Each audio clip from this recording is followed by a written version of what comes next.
Good morning everyone. তোমরা সবাই কেমন আছো? আমি তো ভালো আছি, কিন্তু জানো কালকে রাতে তোমাদের বলেছিলাম যে আমাদের কিছু সমস্যা হয়েছে, তো সেই সমস্যাটাই তোমাদেরকে আজকে বলবো। এই যে আমার দিদা, মাসি, মা, আমরা যে গুলমোড়ে থাকতাম, আমার এখানেই জন্ম, এখানেই সব। ওই যে বলে না, বাবার ভিটে কোনো দিন ছাড়া যায় না বা ভোলা যায় না, ঠিক এটাও তেমন।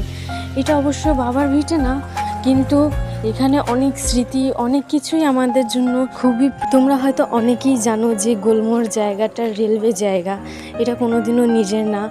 তো আমরা এখানে থাকতাম ঠিকই, কিন্তু আজ এই গুলমোড়ে আমাদের কাছে অচেনা হয়ে যাচ্ছে, মানে গুলমোড়ে ঘর ছাড়তে হচ্ছে। ওই যে দেখছো স্লিপটা, এইখানে আমরা ছোটবেলায় খেলতে আসতাম, জানো এটা হচ্ছে চিলড্রেন পার্ক। লুকিয়ে লুকিয়ে খেলতে আসতাম, তারপর মায়ের কাছে মার খেতাম।